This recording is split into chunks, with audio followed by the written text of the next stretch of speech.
velocity and acceleration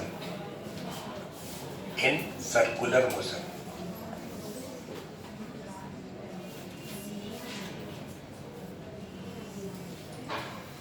Velocity and acceleration in circular motion.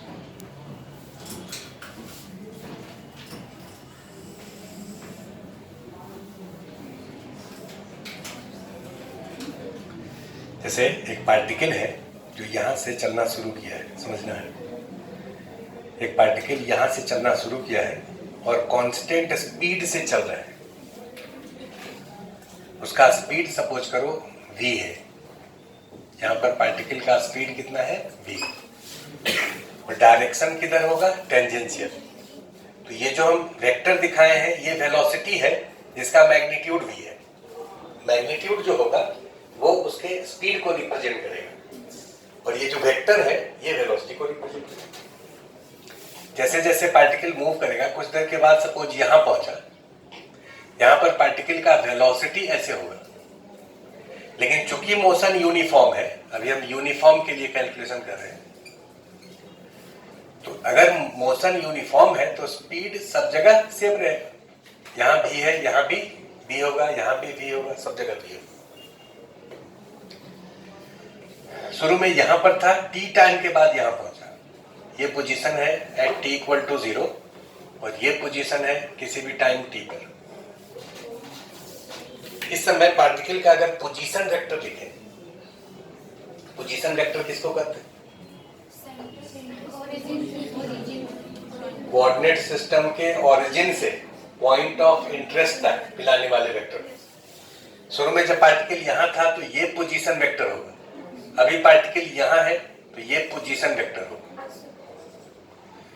ये position vector suppose r है, let this angle is theta. ये जो position vector r है इसको आप कार्टेशियन फॉर्म में कैसे लिखेंगे? इसका रेडियस हम कैपिटल R मान लेते हैं। ये सर्कल का रेडियस कितना है? Capital R। तो ये जो r है एंगल थीटा है, तो इस r को कार्टेशियन फॉर्म में कैसे लिखेंगे? Capital R cos theta I plus capital R sin theta J। देखो ये बात समझ आया? कैपिटल R इसका मैग्नीट्यूड है, ये लेंथ कैपिटल R के बराबर है। इसका x कंपोनेंट निकालेंगे तो ये लेंथ होगा कैपिटल R cos थीटा और ये होगा कैपिटल R sin थीटा। तो पोजीशन वेक्टर को हम लोग ऐसे लिखेंगे। पोजीशन वेक्टर को डिफरेंशिएट करते हैं तो वेलोसिटी होता है और वेलोसिटी को डिफरेंशिएट करते हैं तो एक्सेलरेशन होता है।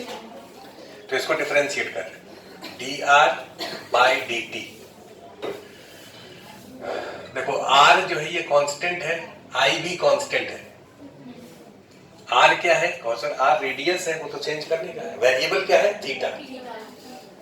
तो इसको डिफरेंशिएट करना है, cos थीटा को t के रिस्पेक्ट में क्या लिखें? Minus sine theta D theta by D T.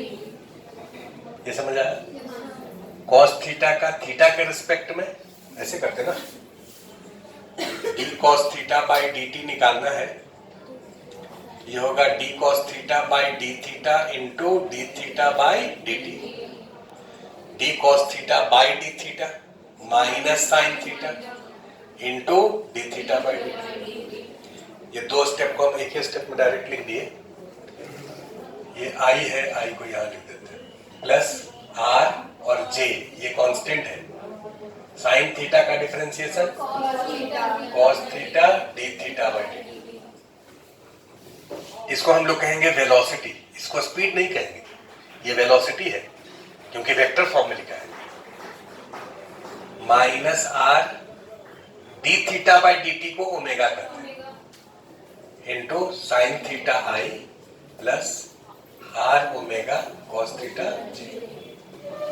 ये पार्टिकल का वेलोसिटी होगा और इसको डिफरेंशिएट करेंगे तो एक्सेलरेशन होगा। इसको डिफरेंशिएट कर रहे हैं, dv by dt minus R omega constant होगा। ओमेगा इसलिए कांस्टेंट होगा क्योंकि स्पीड इसका चेंज नहीं कर रही, तो स्पीड अगर कांस्टेंट है तो ओमेगा भी कांस्टेंट रहेगा। तो ओमेगा कांस्टेंट है, आई कांस्टेंट है, साइन थीटा का differentiation cos theta into D theta by D T, I को छोड़ दिए, ये होगा आर ओमेगा कॉस थीटा का इंटू जे, ये हो गया acceleration. This is minus R omega into D theta by D T omega square,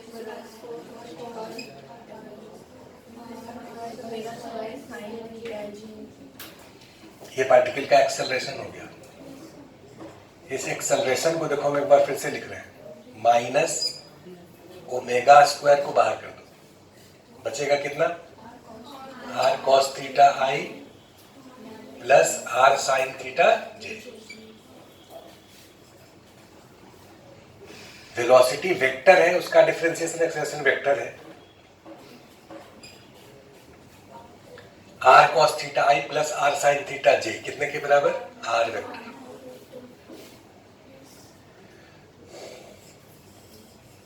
मतलब एक्सेलरेशन जो पार्टिकल का है ये कितने के बराबर, माइनस ओमेगा स्क्वायर आर। अगर यहां प्लस रहता तो इसका मतलब ये होता कि एक्सेलरेशन का डायरेक्शन वही है जो आर का डायरेक्शन है। ये क्वांटिटी तो कौन मतलब वेक्टर नहीं है, तो स्केलर है, वेक्टर ये है। यहां पर माइनस साइन आया है का मतलब ए का डायरेक्शन वही होगा जो आर के अपोजिट डायरेक्शन में होगा। इसका मतलब यहां पर पार्टिकल का जो एक्सेलरेशन होगा इस वाले पॉइंट पर आर का डायरेक्शन ये है, तो एक्सेलरेशन इधर होगा, ये वाला एक्सेलरेशन। चूंकि ये एक्सेलरेशन सेंटर के तरफ है इसलिए इसको ए आर कहते हैं। ये जो एक्सेलरेशन है इसको ए आर क्यों कहते हैं, क्योंकि सेंटर के तरफ है, ओमेगा स्क्वायर इंटू आर। अब इसका डायरेक्शन सेंटर के तरफ हम लोग लिख रहे हैं, और मैग्नीट्यूड अगर पूछें कि भैया ए आर का मैग्नीट्यूड बताओ, तो कहोगे ओमेगा स्क्वायर इंटू आर का मैग्नीट्यूड कितना है, कैपिटल आर। ये आर का मैग्नीट्यूड कितना है, कैपिटल आर। माइनस साइन को छोड़ दिए क्योंकि आपको केवल मैग्नीट्यूड लिखना है। तो सेंटीपिटल एक्सेलरेशन जो है ये ओमेगा स्क्वायर आर के बराबर है, और चूंकि सर्कुलर मोशन में v जो होता है ये ओमेगा आर के बराबर होता है। v कितना होता है, ओमेगा। कैसे होता है समझाते हैं। तो यहां पर आप लिख सकते हैं A R is equal to,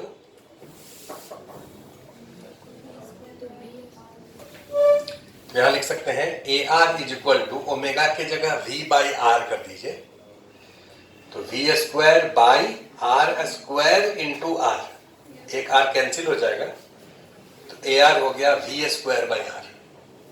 अब ये v जो है ये v क्या है, वेलोसिटी नहीं है, ये स्पीड है। वेलोसिटी का डिफरेंशिएशन एक्सेलरेशन आया, तो भैया एक्सेलरेशन का मैग्नीट्यूड भी होगा और डायरेक्शन भी होगा। जब एक्सेलरेशन को वेक्टर फॉर्म में लिखेंगे तो उसका डायरेक्शन भी इसमें इंक्लूडेड है। ये क्वांटिटी बता रहा है कि उसका डायरेक्शन सेंटर की तरफ है, और इसका मैग्नीट्यूड कितना है, तो कहोगे इसका मैग्नीट्यूड है ओमेगा स्क्वायर आर के बराबर या वी स्क्वायर बाई आर के बराबर। लिखिए,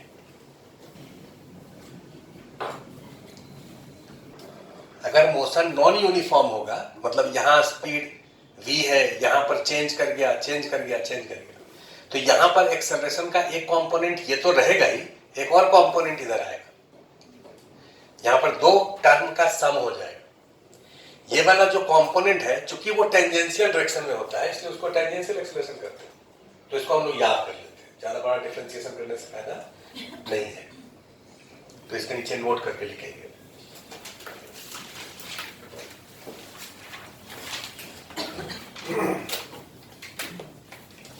नोट करके लिखो,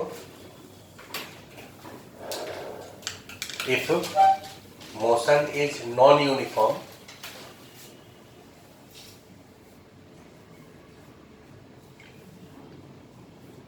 if motion is non-uniform, then there will be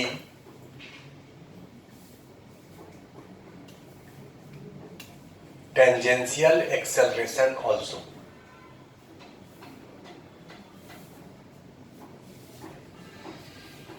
tangential acceleration which is equal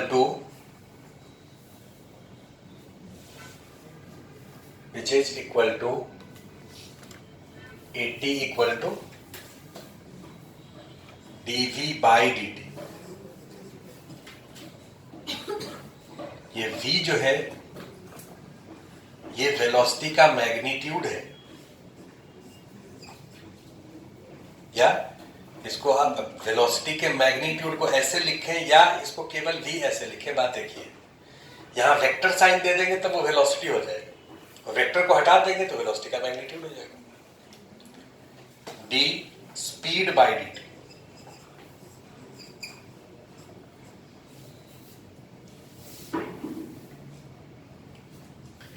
तो अगर टोटल एक्सेलरेशन तुमको लिखना हो तो इस दोनों का वेक्टर सम हो जाएगा। यहां पर टोटल एक्सेलरेशन लिखना हो, अगला पॉइंट में लिखेंगे, दूसरा पॉइंट में टोटल एक्सेलरेशन होगा कितने के बराबर, तो इधर के तरफ AR हो गया और इधर के तरफ AT हो गया। AR और AT का resultant AR square plus AT square का अंडर, इसका और इसका रिजल्टेंट निकालना है। तो वेक्टर में अगर दिखाएं डायग्राम से तो ये होगा A vector. Let this angle is alpha, तो A का मैग्नीट्यूड इतना हुआ और ये एंगल अल्फा निकालना है, तो tan अल्फा हो जाएगा this perpendicular by base, perpendicular है AR बाय AT। तो टोटल एक्सेलरेशन हम लोग ऐसे निकालेंगे। जब यूनिफॉर्म रहेगा तब ये वाला टर्म तो होगा नहीं, टोटल एक्सेलरेशन इतने के बराबर होगा। जब नॉन यूनिफॉर्म रहेगा तो ये दोनों होगा, टोटल एक्सेलरेशन ऐसे निकालना पड़ेगा। एक पॉइंट यहां से और हम लोग देख लेते हैं। ये जो इक्वेशन है वेलोसिटी वाला, ये वेलोसिटी है, देखो v के ऊपर वेक्टर, उसको वेलोसिटी कहेंगे। अगर पूछे स्पीड क्या होगा तो बहुत सारे इसका मैग्नीट्यूड निकाल लीजिए, वेलोसिटी के मैग्नीट्यूड को ये स्पीड कहते हैं। तो देखो वेलोसिटी का मैग्नीट्यूड निकाल, ये वेक्टर है जिसका x कंपोनेंट ये है, y कंपोनेंट ये है, मैग्नीट्यूड कैसे निकालेंगे, x square plus y square का अंडर, तो इसका स्क्वायर करो तो r square omega square sine square theta plus r square omega square cos square theta का under root. r square omega square common होकर के बाहर हो गया, cos square theta sine square theta sum होकर के बाहर, तो ये स्पीड हुआ। ये ऐसे करके ऐसे नहीं लिखे, ये गलत हो जाएगा, वेक्टर स्क्वायर के बराबर थोड़ी हो सकता है। तो स्पीड जो है वो कितने के बराबर है, r ओमेगा के बराबर। यही बात हम लोग यहाँ पर लिखे, जिसका कि यूज यहाँ पर किए, ओमेगा की जगह v बाय r लिखे। तो सर्कुलर मोशन में हमेशा किसी भी इंस्टेंट पर, चाहे वो यूनिफॉर्म हो चाहे नॉन यूनिफॉर्म, हर केस में स्पीड जो होगा किसी पॉइंट पर ये ओमेगा r के बराबर होगा। ये तीसरा पॉइंट है। पोजीशन वेक्टर लिखे, किसी टाइम पर डिफरेंशिएट किए तो वेलोसिटी आया, वेलोसिटी का मैग्नीट्यूड निकाले तो v ओमेगा r आया। ये तो एक तरीका है, लेकिन इसको और हम लोग आसान तरीके से भी इसको सोच सकते हैं। जैसे पार्टिकल शुरू में t टाइम पर यहाँ है, t इक्वल टू 0 पर यहाँ है, t टाइम पर यहाँ आया। अगले dt टाइम में सपोज करो पार्टिकल यहाँ चला आया, जरा ध्यान से देखना, अगले dt टाइम में पार्टिकल का जो डिस्प्लेसमेंट होगा और डिस्टेंस होगा वो सेम होगा। बार बार ये चीज भूल जाओगे तो मामला गड़बड़ा जाएगा। तो ये तो काइनेमेटिक्स में आपको बताए थे, काइनेमेटिक्स का रिवीजन हुआ है कि नहीं हुआ है? कोई बात नहीं, इतना बीच बीच में कई बार बोले होंगे, अगर याद होगा तो हाँ करना। कि देखो अगर दोनों पॉइंट बहुत नजदीक है, बहुत नजदीक है तो डिस्टेंस और डिस्प्लेसमेंट सेम होता है, लेकिन अगर दूर है तो डिस्टेंस अलग होगा, डिस्प्लेसमेंट अलग होगा। ये पॉइंट और ये पॉइंट दूर है तो ये डिस्टेंस और इसका डिस्प्लेसमेंट सेम नहीं होगा, लेकिन ये दोनों पॉइंट बहुत नजदीक है, तो ये डिस्टेंस और ये डिस्प्लेसमेंट दोनों सेम है। डिस्टेंस का मतलब कर्व लाइन डिस्टेंस, डिस्प्लेसमेंट का मतलब स्ट्रेट लाइन डिस्प्लेसमेंट। तो ये बताइए कि अगर ये यहां पर है t इक्वल टू टी पर और अगले dt टाइम में यहां पहुंच गया, तो सेंटर पर जो एंगल बनाएगा ये भी तो बहुत कम होगा d थीटा। ये थीटा है, उसमें इंक्रीमेंट ये d थीटा है। अब ये बताओ कि ये वाला डिस्टेंस कितना होगा या डिस्प्लेसमेंट कितना होगा, तो कहोगे r d थीटा। कितना होगा? ये सबको समझ आता है? ये जो डिस्टेंस या डिस्प्लेसमेंट दोनों सेम है, r d थीटा। तो बताइए कि यहां से यहां आया है तो स्पीड कितना होगा? कहोगे स्पीड होगा डिस्टेंस बाई टाइम। डिस्टेंस कितना है? r d theta by time कितना है? dt। और d थीटा बाई dt क्या होता है? ओमेगा। तो speed equal to r omega. समझा? तो लिखो सेकंड मेथड इसके लिए।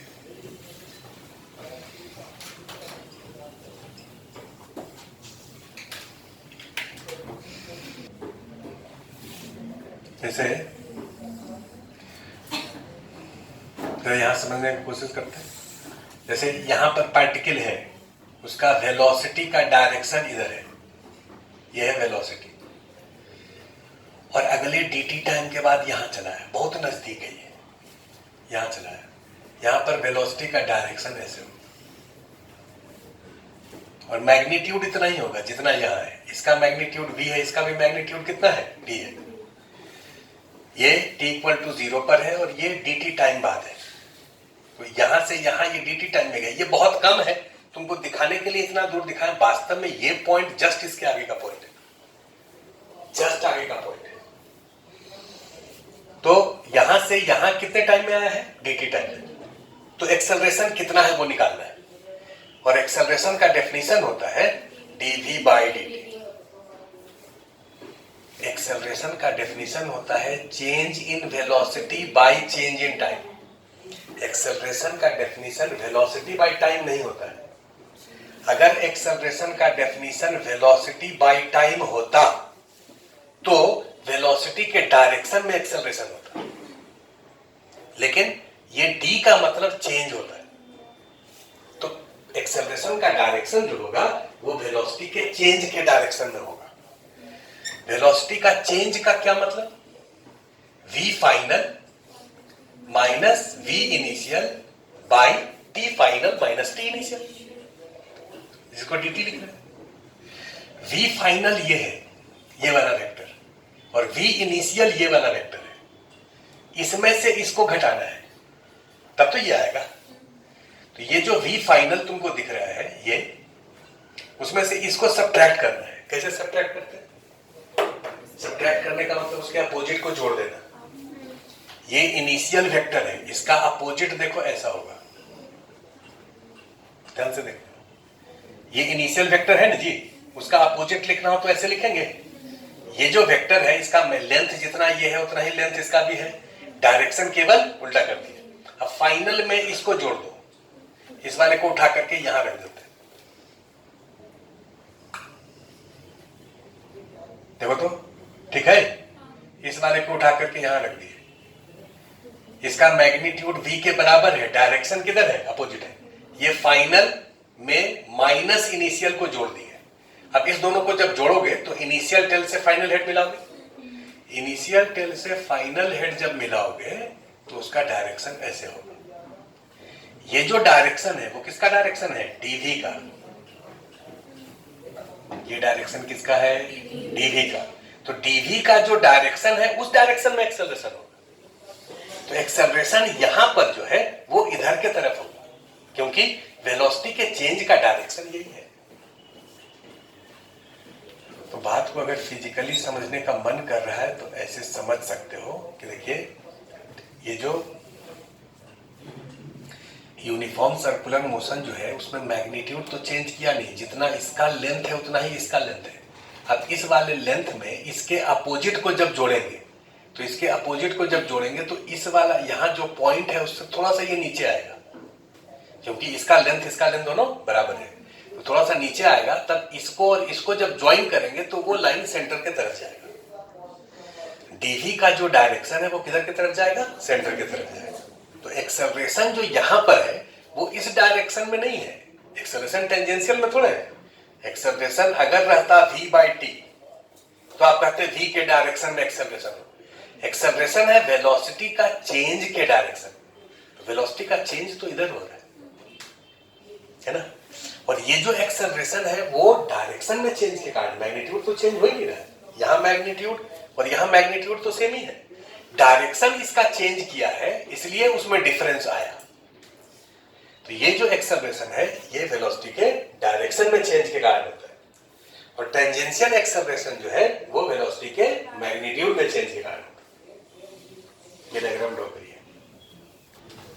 अभी इस डायग्राम में मैग्नीट्यूड चेंज नहीं किया है, ये लेंथ और ये लेंथ सेम है, वेलोसिटी का मैग्नीट्यूड चेंज नहीं किया है, केवल डायरेक्शन चेंज किया है। तो ये जो एक्सेलरेशन है वो डायरेक्शन में चेंज के कारण है। ऑब्जेक्टिव में पूछे रेडियल एक्सेलरेशन क्यों होता है, तो वो डायरेक्शन में चेंज के कारण। टेंजेंशियल क्यों होता है, मैग्नीट्यूड में चेंज के कारण। तो इसी के आगे इस डायग्राम के नीचे लिखो radial acceleration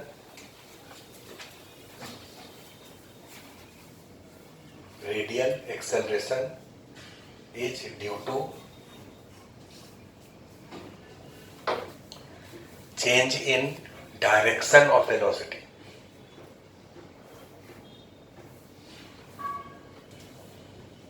Direction of velocity. And tangential acceleration is due to change in magnitude of velocity. Laws of motion में कितना फोर्स होता है? नॉर्मल, फ्रिक्शन, दोनों भाई है, इसको कांटेक्ट फोर्स करते हैं, सरफेस कांटेक्ट। तीसरा टेंशन, धागा से कांटेक्ट। चौथा केएक्स, पांचवा एमजी। ये 5 फोर्स होता है। Pseudo force non inertial frame में होगा, ग्राउंड फ्रेम में स्यूडो फोर्स नहीं लगेगा। तो ग्राउंड फ्रेम में अगर बात करें तो 5 ही फोर्स होता है। अगर कोई पार्टिकल एक्स डायरेक्शन में चल रहा है या वाई डायरेक्शन में, चाहे किसी भी डायरेक्शन में चल रहा है, तो कहे फोर्स इक्वेशन लिखो का मतलब किसी एक डायरेक्शन में आप या दूसरे या तीसरे डायरेक्शन में लिख सकते हैं। किसी भी बॉडी का मैक्सिमम कितना इक्वेशन लिख सकते हैं? 3 इक्वेशन, 3 इंडिविजुअल इक्वेशन। किधर किधर? X direction, Y direction, Z direction. तो अगर कोई पार्टिकल सर्कुलर मोशन में है तो उसका कितना इक्वेशन लिख सकते हैं? कहो 3। एक सेंटर के तरफ, एक टेंजेंशियल और एक सर्किल के परपेंडिकुलर। सर्किल के परपेंडिकुलर, जैसे अगर हॉरिजॉन्टल सर्किल में घूम रहा है तो उस सर्कल के परपेंडिकुलर डायरेक्शन में फोर्स बैलेंस रहेगा। सर्कुलर मोशन 2 डायमेंशनल मोशन है, तो जिस प्लेन में मोशन हो रहा है उस प्लेन के परपेंडिकुलर में फोर्स बैलेंस रहेगा। एक इक्वेशन वो हो गया, और 2 इक्वेशन, एक सेंट्रीपिटल और एक टेंजेंशियल, क्योंकि तीनों परपेंडिकुलर इक्वेशन तुमको लिखना है। तो सेंट्रीपिटल और टेंजेंशियल तो परपेंडिकुलर है, और एक सर्किल के परपेंडिकुलर। ये 3 इक्वेशन, 3 इंडिविजुअल इक्वेशन हो जाएगा। सवाल ये है, आज हम लोग इस क्वेश्चन से शुरू कर रहे हैं कि ये एक सर्कुलर रोड है, सर्कुलर रोड, और यहां पर ये कार है, ये कार है। ये कार कांस्टेंट स्पीड से घूम रहा है, हॉरिजॉन्टल सर्कल, वर्टिकल नहीं सर, रोड तो हॉरिजॉन्टल होता है। ये व्हाइट बोर्ड को हॉरिजॉन्टल कर दीजिए, सर्कुलर रोड है, इसका सेंटर ये है, इसका रेडियस ये है, और ये कांस्टेंट स्पीड से इस पर घूम रहा है। इसका फ्रिक्शन कोफिशिएंट म्यू है रोड का। तो बताइए मैक्सिमम कांस्टेंट स्पीड कितना होगा जिससे कि ये स्लिप नहीं करे? क्वेश्चन लिखो, a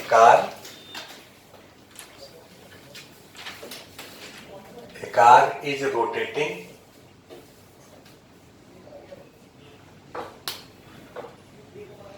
on a horizontal circular road.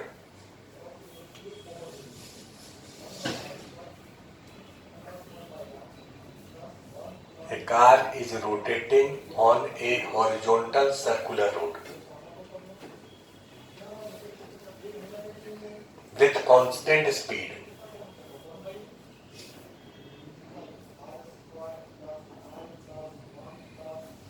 Find maximum constant speed.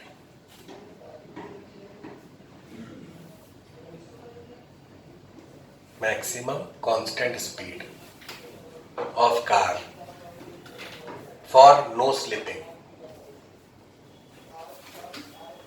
ये कार इस हॉरिजॉन्टल सर्कुलर रोड में घूम रहा है. व्हाइट बोर्ड को हॉरिजॉन्टल मान लिए. ये हॉरिजॉन्टल सर्कुलर रोड में घूम रहा है. इस कार का एफईडी कैसे बनाएंगे? सब लोग एफईडी बनाइए. फिर तुरंत टिक मारने वाला. लेकिन बात को समझे रहो कि भाई इस पर नॉर्मल हम लोग लिखेंगे डॉट, mg लिखेंगे क्रॉस, और इस पर फ्रिक्शन लगेगा सेंटर के तरफ. ये वाला फ्रिक्शन कैसा होगा? स्टैटिक होगा, क्योंकि स्लिप नहीं करना है. इसका एफईडी हो गया. अब इक्वेशन लिखो. इक्वेशन लिखने का क्या मतलब? कि इक्वेशन लिखने का मतलब 3 डायरेक्शन में इक्वेशन लिखना. X direction, Y direction, Z direction. X और वाई डायरेक्शन हम लोग हमेशा सर्कुलर मोशन में सेंटीमीटर और टेंजेंशियल लेते हैं, और जेड डायरेक्शन लेंगे उसके प्लेन के परपेंडिकुलर. तो ये जो सर्कुलर मोशन है इसका सेंटीपिटल, सेंटर के तरफ इक्वेशन अगर लिखे तो क्या होगा? सेंटर के तरफ फोर्स कितना है? F. ये कितने के बराबर? मास इनटू सेंटर के तरफ एक्सेलरेशन, और सेंटर की तरफ एक्सेलरेशन होगा v²/r. और टेंजेंशियल डायरेक्शन में इक्वेशन क्या होगा बोलो? 0 = 0. टेंजेंशियल डायरेक्शन में फोर्स कितना है? 0. एक्सेलरेशन कितना है? 0. ये लिखने का कोई जरूरत नहीं होगा. इस डायरेक्शन में फोर्स बैलेंस रहेगा इस सर्कल के परपेंडिकुलर डायरेक्शन में. तो नॉर्मल कितने के बराबर? mg के बराबर. ये 3 इक्वेशन हो गया. 1, 2 और तीसरा है 0 = 0. अब ये बताओ, तुमसे पूछा है कि ये स्लिप नहीं करे. Condition for no slipping. Slip नहीं करने का क्या कंडीशन होता है? फ्रिक्शन स्टैटिक होना चाहिए. फ्रिक्शन कैसा होना चाहिए? स्टैटिक. स्टैटिक फ्रिक्शन का मतलब स्लिपिंग नहीं. पूरे फिजिक्स में स्लिप नहीं होने का यही कंडीशन. तो फ्रिक्शन का वैल्यू आप निकाल चुके हैं. mv²/r less than F max कितना होता है?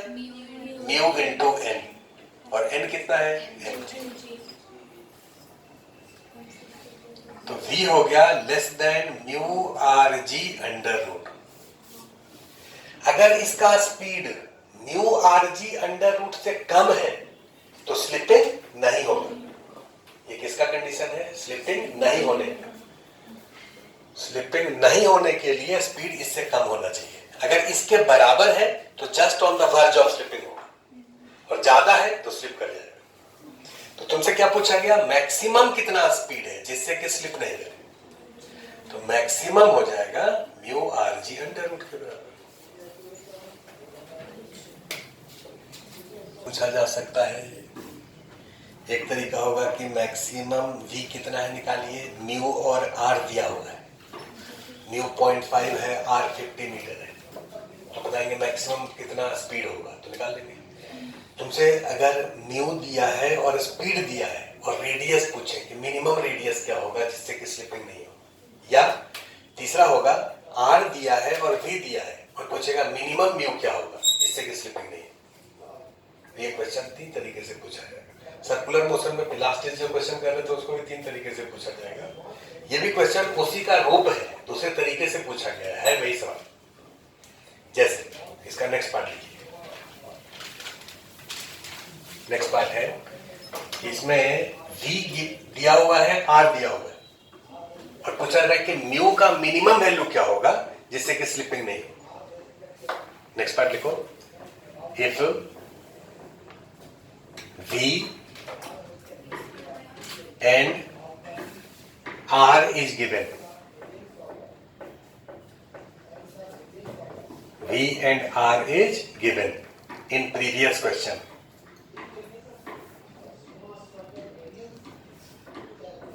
Then find minimum coefficient of friction.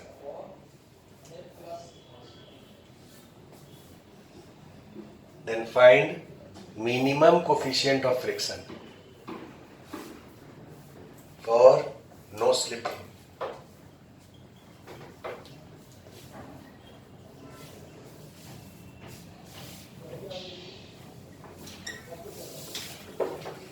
Minimum coefficient of friction for no slipping.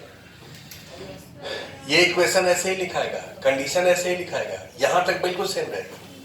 अब गिवन कौन कौन सा है, v और r. निकालना क्या है, म्यू. तो होगा इसके बाद mu greater than v square by R G. Mu का वैल्यू अगर इतने से ज्यादा है, v गिवन है, r गिवन है, तो यहां रख दोगे g का वैल्यू 10 होता है, रख दिए. इसका वैल्यू सपोज करो 0.6 आया. कितना आया, 0.6. तो म्यू का वैल्यू अगर इससे ज्यादा है तो स्लिपिंग नहीं होगा. ये नहीं स्लिपिंग का कंडीशन. तो मिनिमम म्यू कितना होगा, इससे ज्यादा है का मतलब अगर इसका वैल्यू 0.6 है, इसका वैल्यू सपोज कैलकुलेट करके 0.6 आया, तो म्यू अगर 0.6 से ज्यादा है तो स्लिपिंग नहीं होगा. मतलब 0.7 है तो स्लिपिंग नहीं होगा, 0.8 है तो स्लिपिंग नहीं होगा, 0.9 है तो स्लिपिंग नहीं, 0.6 है तो just on the verge of slipping होगा, और 0.6 से कम है तो स्लिप कर जाएगा. तो म्यू मिनिमम कितना होगा, 0.6, मतलब इतने के बराबर, v square by R G. तो ये म्यू मिनिमम का आंसर होगा. लिखो. इस बात को जरा फिजिकली सोच करके हमको समझाओ. म्यू मिनिमम का इसका मतलब क्या हुआ. देखो हम समझाने का कोशिश कर रहे हैं. जैसे ये जो कार है, इस कार का स्पीड सपोज करो गिवन है. कार का स्पीड है 15 मीटर पर सेकेंड और इसका रेडियस दिया है 50 मीटर. एक कार है जो कि 50 मीटर रेडियस वाले सर्किल पर 15 मीटर पर सेकेंड से घूम रहा है. अगर ये रोड बिल्कुल रफ है, रफ समझते हो ना, अगर ये बिल्कुल रफ रोड है तब तो वो आराम से घूम लिया. अब धीरे धीरे इसको चिकना करो रोड को. तो जैसे जैसे चिकना करते जाएंगे वैसे वैसे फ्रिक्शन कोफिशिएंट घटेगा. एक टाइम आएगा कि उससे और ज्यादा चिकना कर दे तो वो उस पर नहीं घूम सकता है. तो वो फ्रिक्शन कोफिशिएंट कितना होगा, उसका कैलकुलेशन हम लोग ये किए. अब इससे और चिकना अगर कर देंगे, चिकना करने का मतलब फ्रिक्शन कोफिशिएंट कम करना. चिकना करने का दो तरीका है. एक तो कि टायर को चिकना कर दो. जैसे शुरू में टायर लगाते हैं तो उसमें गोटी होता है, गोटी समझते हो ना, टायर में गोटी है, मतलब उसमें फ्रिक्शन ज्यादा है. जैसे जैसे वो घिसता है वैसे वैसे फ्रिक्शन घट जाता है. तो टायर वाला तो आप चेंज कर सकते हैं, लेकिन रोड वाला तो आप चेंज कर नहीं सकते.